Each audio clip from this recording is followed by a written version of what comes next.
Hello everyone, welcome to Magnet Brains. Myself Prateek Karn स्वागत करता हूं आपका अपने यूट्यूब चैनल मैग्नेट ब्रेन्स पर, जहां पर आपको मिलता है क्वालिटी कंटेंट, क्वालिटी एजुकेशन, वो भी बिल्कुल बाकायदा फ्री ऑफ कॉस्ट। केजी से लेकर के क्लास 12 तक का पूरा एजुकेशन सब आपको मिल जाएगा डिटेल वीडियो फॉर्मेट में। और अगर आप हिंदी मीडियम के स्टूडेंट हैं तो फिर आप जानते हैं क्या करना है आपको।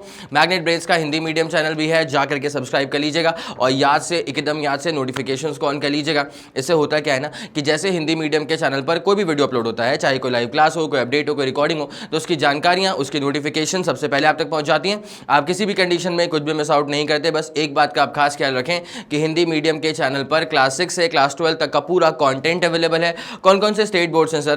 तो एमपी बोर्ड है, बिहार बोर्ड है, यूपी बोर्ड है, राजस्थान बोर्ड है और दिल्ली बोर्ड है। और अगर आपको ई नोट्स या ई बुक्स चाहिए तो फिर इसी वीडियो के डिस्क्रिप्शन में आपको एक लिंक मिलेगी, जाकर के आप चेकआउट कर लीजिएगा। वहां से आप ई नोट्स और ई बुक्स भी बाकायदा अवेल कर सकते हैं। ठीक है, तो चलिए हम जरा कहानी को शुरुआत देते हैं।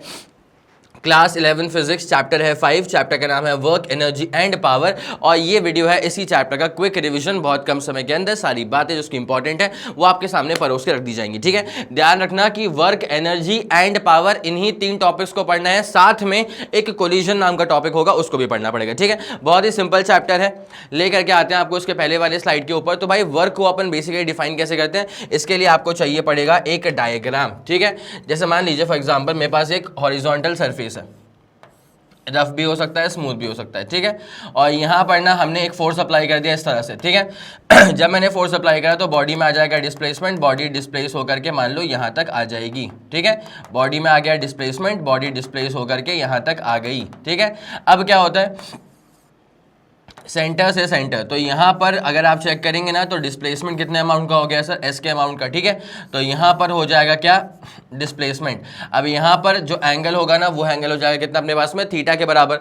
तो वर्क को डिफाइन कैसे किया जाता है सर? वर्क को अपन डिफाइन करते हैं as the dot product of force and displacement. ठीक है, और इसी को अगर आप खोल के लिखना चाहेंगे तो ये हो जाएगा F S into cos theta.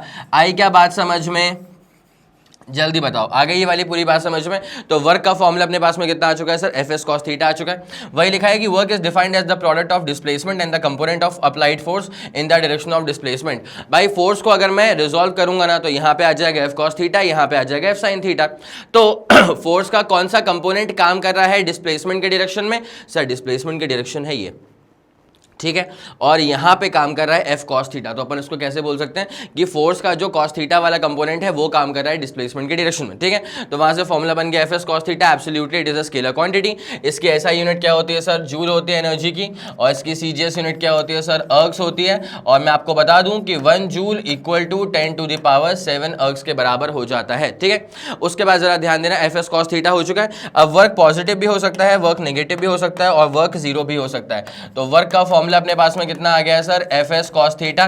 Now पहली चीज क्या होती है कि अगर थीटा की वैल्यू 90 डिग्री के बराबर है तो देयरफॉर वर्क कितना हो जाएगा? जीरो। ठीक है, अगर ऐसा मान लो अगर कॉस थीटा जो है ना वो पॉजिटिव है तो देयरफॉर वर्क कैसा हो जाएगा? पॉजिटिव। और अगर ऐसा मान लो कि कॉस थीटा अगर नेगेटिव है तो वर्क हमारे पास में कितना हो जाएगा सर? नेगेटिव हो जाएगा। It is as simple as that. ठीक है, तो ये सब कुछ जो है ना वो कॉस थीटा की वैल्यूज पर डिपेंड करता है। अब अगर मैं कॉस थीटा वाला ग्राफ प्लॉट करूंगा ना आप लोग के सामने, तो graph is something like this. ठीक है, तो 0 से लेकर के 90 के बीच में अगर आप चेक करोगे तो आंसर इज एग्जैक्टली पॉजिटिव। 90 के बाद अगर आप चेक करोगे तो आंसर इज नेगेटिव। इस हिसाब से वर्क भी हो जाता है। अब इससे ज़्यादा ध्यान देना, जैसे मान लो एक बॉडी को हमने ऐसे ऊपर की तरफ फेंका, एक बॉडी को हमने ऐसे ऊपर की तरफ फेंक दिया। ठीक है, तो यहाँ पर जब बॉडी ऊपर जा रही है तो आप निकाल सकते हो work done by applied force.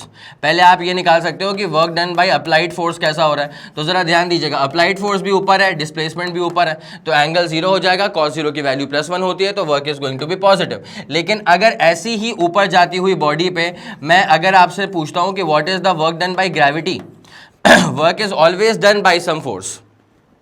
Clear है, work is always done by some force. अब मैंने इस बॉडी को ऊपर की तरफ फेंक दिया तो क्या इसको अर्थ नीचे की तरफ नहीं खींचने का ट्राई कर रहा है सर? बिल्कुल ट्राई कर रहा है। तो क्या अर्थ का फोर्स नहीं काम करेगा सर? बिल्कुल काम करेगा। अब अर्थ का फोर्स कहाँ काम करेगा? नीचे की तरफ। लेकिन बॉडी में डिस्प्लेसमेंट कहाँ हो रहा है? ऊपर की तरफ। तो एक फोर्स नीचे, डिस्प्लेसमेंट ऊपर, एंगल इज 180, कॉस 180 इज -1, तो उस वाले केस में वर्क डन कैसा हो जाएगा सर, नेगेटिव हो जाएगा। तो इसी हिसाब से वर्क डन पॉजिटिव भी होता है, वर्क डन नेगेटिव भी होता है, जीरो वर्क डन भी हो जाता है। ठीक है, okay sir, done done done हो चुका है ये वाला केस। जीरो वर्क डन वाला जरा केस समझते हुए चलना कैसा होता है। ये मान लो अपने पास में एक फिक्स सीलिंग है, ये अपने पास में एक बॉडी है, ठीक है। अब इस बॉडी में क्या हो रहा है ना भाई, इस स्ट्रिंग पे फोर्स ऊपर की तरफ काम कर रहा है, और अगर आप समझें तो इसमें टेंशन तो ऊपर की तरफ काम कर रहा है लेकिन डिस्प्लेसमेंट टेंजेंशियल है, तो एंगल इज एब्सोल्युटली 90 डिग्री। तो यहाँ पर वर्क कैसा हो जाएगा सर, वर्क यहाँ पर जीरो के बराबर हो जाएगा। बोलो हाँ कि ना, आ गया पूरा फंडा क्लियर समझ में? यस सर, बिल्कुल आ चुका है। ऐसा मसला होता है भैया, ये वाली बात समझ में आ गई है वर्क को लेकर के, ठीक है। आप लोगों ने इसका स्क्रीनशॉट भी लेकर के रख लिया होगा। अब उसके बाद क्या होता है, conservative and non conservative forces, ठीक है। अगर आपके द्वारा या अगर किसी फोर्स के द्वारा या किसी फोर्स के अगेंस्ट किया हुआ वर्क अगर पाथ पर डिपेंड नहीं करता है तो उसे कहा जाता है कंजर्वेटिव फोर्स। जैसे कि मैं आपको बता दूं, देखो अगर मैं किसी बॉडी को ना यहाँ तक लेके जाना चाहता हूँ, तो अगर मैं बॉडी को सीधे ले जाऊँ एच हाइट तक, या फिर मैं बॉडी को ऐसे घुमा करके लेके जाऊँ एच हाइट तक, इससे पाथ से कोई फर्क नहीं पड़ता। दोनों ही केस में जो वर्क करना पड़ेगा ना आपको, वो mgh के बराबर ही वर्क करना पड़ेगा।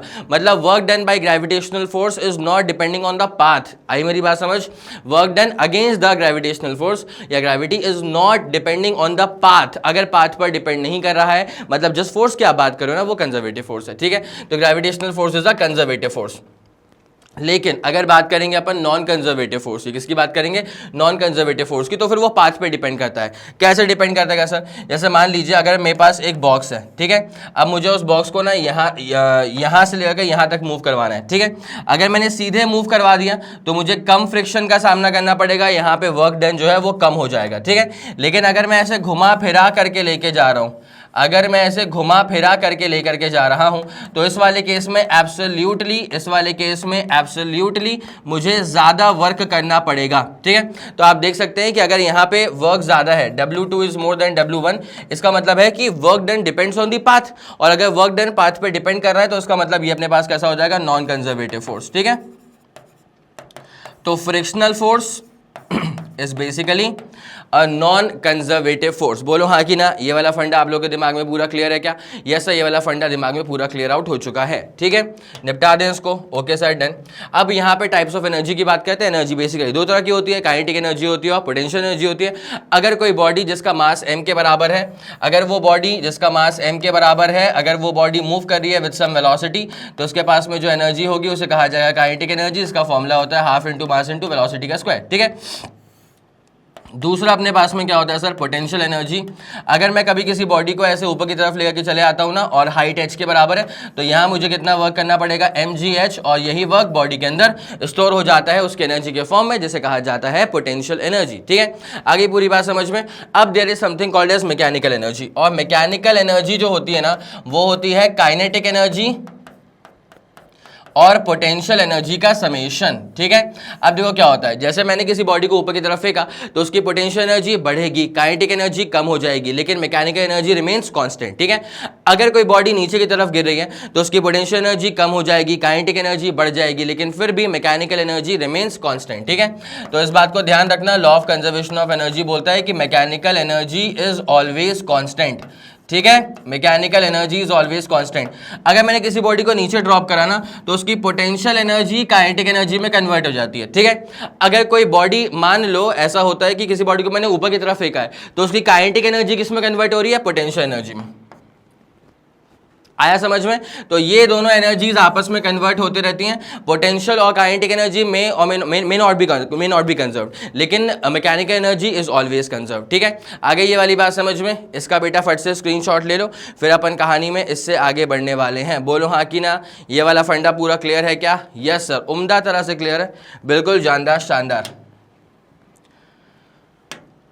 चलो अब यहाँ पे आता है वर्क एनर्जी थ्योरम। इसमें ये कहा जाता है कि अगर आप कभी भी किसी भी सिस्टम पे कुछ वर्क करते हो ना, तो that work is exactly equal to the change in the kinetic energy of the body, ठीक है। अब इसका अपन एक बार प्रूफ देख लेते हैं। देखिए, आप लोग जानते हैं कि वर्क का फॉर्मूला क्या होता है, सो वर्क का फॉर्मूला होता है फोर्स इंटू डिस्प्लेसमेंट। ठीक है, बात तो बिल्कुल सही है। अब फोर्स का फॉर्मूला होता है मास इनटू एक्सेलरेशन, यहाँ पे क्या आ जाएगा, डिस्प्लेसमेंट। अब एक काम करते हुए चलते हैं, एक्सेलरेशन को हम लिख सकते हैं dv अपॉन dt। बोलो हाँ कि ना? यस सर, बात तो बिल्कुल सही है। तो अब इसमें एक छोटा सा काम और कर लेते हैं, m, उसके बाद क्या कर लेंगे सर, ds बाई dt, और उसके बाद यहाँ पे क्या कर देंगे सर, dv कर देंगे। तो dw is equals to m, ds by dt is v, और ये क्या हो जाएगा, dv। अब करेंगे अपन इसको इंटीग्रेट, तो dw का होगा इंटीग्रेशन, m आ जाएगा बाहर, यहाँ पर होगा v टाइम्स dv। ठीक है, जब कुछ भी वर्क नहीं करा, जो वेलोसिटी थी वो इनिशियल थी, जब कुछ वर्क कर दिया वेलोसिटी इज फाइनल। ठीक है, dw का इंटीग्रेशन w हो जाएगा, m को रखेंगे बाहर, और ये अपने पास में क्या हो जाएगा सर, v स्क्वायर बाई 2 हो जाएगा, इनिशियल से लेकर के फाइनल तक। ठीक है, और यहाँ पर 0 है w, तो w आ चुका है। तो w इज इक्वल्स टू अपने पास में कितना हो जाएगा, m v square by 2 minus का कितना हो जाएगा, एम यू स्क्वायर बाई 2। और मैं आपको बता दूं, ये जो एम वी स्क्वायर बाई 2 लिखा हुआ है ना, this is the final kinetic energy. इसको अपन क्या बोलेंगे सर, फाइनल काइनेटिक एनर्जी, इसको अपन बोलेंगे इनिशियल काइनेटिक एनर्जी। तो work done is equals to change in the kinetic energy. बस work done is equals to क्या आ गया sir, change in the kinetic energy. उम्मीद करता हूं कि आपको ये वाली बात बेहतरीन तरह से समझ में आ रही होगी। Okay sir, done done done done, निपटाया जाएगा इसको। आगे बढ़ते हैं इसमें। अब आते हैं कोलिजन पे। ठीक है, अच्छा एक और चीज देख लो यार, पावर देख लो, पावर। तो पावर बेसिकली क्या होता है, power is basically work upon time. ठीक है, power is basically rate of energy या फिर रेट ऑफ वर्क डन। तो वर्क अपॉन टाइम इसको अपन बोल सकते हैं। अब जरा ध्यान देना, वर्क को अपन लिख देंगे फोर्स इनटू डिस्प्लेसमेंट, फोर्स को अपन मान लेंगे कांस्टेंट, तो बाहर निकाल देंगे तो क्या हो जाएगा, ds बाई dt हो जाएगा, और यहाँ से फोर्स इनटू वेलोसिटी आ जाएगा। ठीक है, पावर की यूनिट क्या होती है सर, पावर की यूनिट होती है वॉट। ठीक है, पावर की यूनिट क्या होती है, वॉट होती है। इस बात का अच्छे से खास ख्याल रखते हुए चलना, this is the unit of power, this is the unit of power. ठीक है, ऐसा यूनिट है इसकी। ये वाली बात समझ में आ गई है? Okay sir, done done done done, समझ में आ चुका है। ठीक है, चलो भैया आगे बढ़ते हैं। अब कोलिजन क्या होता है, कोलिजन में कई लोग कई दफ़ा ये सोचते हैं कि जब तक दो बॉडीज आकर के एग्जैक्टली फिजिकली टच नहीं हो जाएंगी, टकरा नहीं जाएंगी, तब तक लोग कोलिजन मानते नहीं है। लेकिन असलियत में ऐसा होता नहीं है। कोलिजन एक ऐसा इवेंट होता है जहाँ पे दो बॉडीज एक दूसरे के ऊपर एक बहुत ही स्ट्रॉन्ग फोर्स अप्लाई करती हैं, but for a very small time interval. ठीक है, जैसे मान लीजिए फॉर एग्जाम्पल ये जो अपने पास में स्पाइन बोर्ड है ना, मान लेते हैं कि ये नॉर्थ पोल का है। किसका है सर, नॉर्थ पोल का है। अब मेरे पास एक मैग्नेट है, ये रहा उसका नॉर्थ पोल, पीछे साउथ पोल होगा, लेकिन ये रहा उसका नॉर्थ पोल। अब मैं उसको ऐसे पकड़ के लेकर के आ रहा हूं, क्या मैं इसको आराम से टच कर पाऊंगा? नहीं सर, बिकॉज ऑफ रिपल्शन में टच तो नहीं कर पाऊंगा। तो जब मैं ऐसे लेकर के आया ना इसको, तो यहीं से मान लो कि इस स्मार्ट बोर्ड ने इसको रिपेल करना शुरू कर दिया है। तो स्मार्ट बोर्ड ने एक बहुत ही स्ट्रांग फोर्स लगाया इस नॉर्थ पोल के ऊपर, but for a very small time interval. तो यहाँ पर कोई फिजिकल कॉन्टैक्ट था क्या, यहाँ पर कोई फिजिकल टच था क्या? नहीं सर, दोनों बॉडीज में किसी भी तरह का फिजिकल टच नहीं था। तो तब भी इस इवेंट को कोलिजन ही कहा जाता है। ठीक है, तो जरूरी नहीं है कि टच होना चाहिए, बस अगर दो बॉडीज एक दूसरे पे अच्छा फोर्स लगा रही हैं for a small time interval, इसको अपन कोलिजन कह सकते हैं। ठीक है, ओके सर। तो collision can be elastic as well as inelastic. अब कोलिजन दो तरह के होते हैं, इलास्टिक कोलिजन भी होता है और इनइलास्टिक कोलिजन भी होता है। ठीक है, अगर इलास्टिक कोलिजन है, ठीक है, और दूसरा है अपने पास में इन इलास्टिक कोलिजन। ठीक है, तो यहाँ पे क्या क्या चीज़ें होती हैं, ज़रा इस बात पे अच्छे से ध्यान रखना। इलास्टिक कोलिजन में क्या होता है कि मैकेनिकल एनर्जी जो है वो कंजर्व्ड होती है, उसके बाद मोमेंटम जो है वो भी कंजर्व्ड रहता है। इन इलास्टिक कोलिजन में भी मैकेनिकल एनर्जी कंजर्व्ड है, मोमेंटम कंजर्व्ड है, लेकिन यहाँ पर अगर इलास्टिक कोलिजन है तो काइनेटिक एनर्जी भी कंजर्व्ड होती है। लेकिन अगर यहाँ पे चेक करेंगे तो काइनेटिक एनर्जी कंजर्व्ड नहीं होती है। इस बात का अच्छे से खास ख्याल रखिएगा। ओके सर, इलास्टिक हो गया, इनइलास्टिक कोलिजन हो गया। तो कोलिजन की यहाँ पे डेफिनेशन लिख के रखिए आप लोग के सामने, और यहाँ पे कहाँ पे क्या क्या चीज़ें कंजर्व्ड होती हैं वो थर्ड और फोर्थ पॉइंट में लिखा हुआ है। ठीक है, okay sir, done done done done.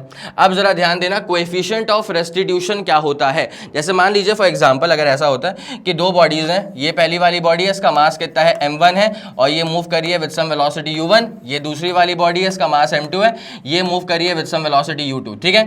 अगर मैं ऐसा मानता हूं कि पहली वाली बॉडी की वेलोसिटी ज्यादा है, दूसरी वाली बॉडी की वेलोसिटी कम है, तो क्या होगा सर, फिर यहाँ पे होगा टक्कर, ठीक है, m1 m2, m1 ने m2 पे आगे फोर्स अप्लाई करा तो force on second due to first, ठीक है। अब न्यूटन के थर्ड लॉ को फॉलो करते हुए फर्स्ट वाले पर भी फोर्स लग जाएगा सेकंड वाले के वजह से। ये वाला फंडा हो गया क्लियर। टकराने के बाद क्या होगा कि ये बॉडी मूव करेगी विद सम वेलोसिटी v1 और टकराने के बाद ये वाली बॉडी मूव करेगी विद सम वेलोसिटी v2, ठीक है। तो this is the initial scenario and this is the final scenario, ठीक है। अब क्या होता है, coefficient of restitution is defined as relative velocity of separation, ठीक है। तो सेपरेशन में सर v2 की वेलोसिटी ज्यादा है, v1 की कम है, upon relative velocity of approach, तो u1 ज्यादा होगा और u2 जो है वो कम होगा। ये वाली बात समझ में आ गई है सर? बिल्कुल आ गई है। And this is purely a unitless quantity, ठीक है। मैं एक बार स्क्रीन से हट जाता हूं, आप इसका स्क्रीनशॉट ले लो फट से। Okay sir, done done done done. चलिए सर, अब ये स्प्रिंग वाला केस देख लो भैया। तो स्प्रिंग वाले केस में क्या होता है कि जैसे मान लीजिए अपने पास में एक स्प्रिंग है, ठीक है, 1 2 3 4 5, ओके सर। अब उसके बाद क्या था, इसको अपन ने खींचा मान लो, ठीक है, इसको मैं खींच करके मान लो यहाँ तक लेकर के आ गया, तो क्या होगा, 1 2 3 4 5, ओके सर। ये अपने पास एक्सपेंशन हो गया। अब मैं इसे कंप्रेशन देता हूँ भैया, तो ये मैंने इसे कंप्रेस कर दिया है, तो 1 2 3 4 5, ओके सर, बढ़िया। अब क्या होता है भाई, ये इसका mean position mean position mean position, ये राइट एक्सट्रीम था राइट एक्सट्रीम था राइट एक्सट्रीम था, ये लेफ्ट एक्सट्रीम था लेफ्ट एक्सट्रीम था लेफ्ट एक्सट्रीम था, ठीक है। यहाँ पर जैसे मैंने इसको यहाँ पर खींचा, डिस्प्लेसमेंट राइट में हो गया है लेकिन रिस्टोरिंग फोर्स लेफ्ट में काम कर रहा है। यहाँ पे डिस्प्लेसमेंट लेफ्ट में हो गया है लेकिन रिस्टोरिंग फोर्स फिर राइट में काम कर रहा है। तो भाई एक सिंपल सी बात है, जितना तगड़ा रिस्टोरिंग, जितना तगड़ा डिस्प्लेसमेंट होगा उतना ही तगड़ा रिस्टोरिंग फोर्स काम करेगा, but always in the opposite direction, ठीक है। तो F इक्वल्स टू क्या हो जाएगा सर, माइनस का kx हो जाएगा, जहां पर k होता है स्प्रिंग कांस्टेंट, इसकी यूनिट क्या होती है सर, न्यूटन पर मीटर। जितना ज्यादा स्प्रिंग कांस्टेंट की वैल्यू होगी ना, उतना ही ज्यादा कड़क स्प्रिंग होगा, उतना स्टिफ स्प्रिंग होने वाला है, ठीक है। अब यहाँ पे आपको निकाल के दिखाते हैं, potential energy stored inside a stretched spring, ठीक है। पोटेंशियल एनर्जी जो कि स्प्रिंग के अंदर होती है। तो भाई कुछ नहीं करना है, एनर्जी निकालना है, मतलब वर्क निकालो। तो वर्क का फॉर्मूला क्या होता है सर, फोर्स इनटू डिस्प्लेसमेंट, ठीक है। तो भैया F इक्वल्स टू क्या होता है, माइनस kx होगा बेसिकली। तो kx अगर अपन मॉड्यूलस वाइज चलें तो, ठीक है, इसको अपन करेंगे इंटीग्रेट और यहाँ पे k और x का स्क्वायर बाई 2 हो जाएगा। तो भाई यही इसके अंदर एनर्जी स्टोर बन के हो जाएगी, ठीक है। एनर्जी स्टोर इस स्प्रिंग के अंदर कितनी होगी, kx का स्क्वायर इंटू अपॉन 1/2। मतलब अगर स्प्रिंग में आपने x अमाउंट का डिस्प्लेसमेंट करवाया, स्प्रिंग का स्प्रिंग कांस्टेंट k के बराबर था, तो उसके अंदर जो पोटेंशियल एनर्जी स्टोर हो रही है ना, वो हो रही है sir half into kx square, ठीक है। और फिर यही अगर इसको मैं छोड़ दूंगा तो फिर वो काइनेटिक एनर्जी में कन्वर्ट हो जाएगी, ठीक है। आगे बात समझ में? Okay sir, done done done done. ये वाला फंडा पूरा क्लियर आउट हो चुका है। इसी के साथ खत्म होता हुआ ये जानदार शानदार सा लेक्चर। उम्मीद करता हूं कि आपको हर एक बात बहुत ही बेहतरीन तरह से समझ में आ गई होगी। अगर आपको लगा कि इस वीडियो ने आपकी हेल्प करी है तो बनता यह है कि आप इस वीडियो को लाइक करेंगे, उसके बाद इस वीडियो को फैला दो अपने सारे मित्रमंडल में। सबको ये बात मालूम चल जानी चाहिए कि मैग्नेट ब्रेन्स के चैनल पर प्लेलिस्ट में फिजिक्स में शानदार चीज़ें ऐड हो चुकी हैं और आप तक बहुत सारी चीज़ें और भी जल्द से जल्द पहुँचने वाली हैं, ठीक है। इसी के साथ खत्म करेंगे इस पूरे वीडियो को। और जैसे कि आप सब लोग जानते हैं कि मैग्नेट ब्रेन्स जो प्रोवाइड करता है वो है English medium as well as Hindi medium वाली classes with entire full complete syllabus coverage. उसी के साथ साथ CBSE board, Delhi board, Bihar board, UP board, MP board, Rajasthan board और वैदिक मैथ्स क्रैश कोर्स और स्पोकन इंग्लिश। इसके अलावा अगर आपको कोई भी इंफॉर्मेशन चाहिए तो फिर आप मैग्नेट ब्रेन्स के ऑफिशियल वेबसाइट पर जाकर के विजिट कर सकते हैं। Thank you so much.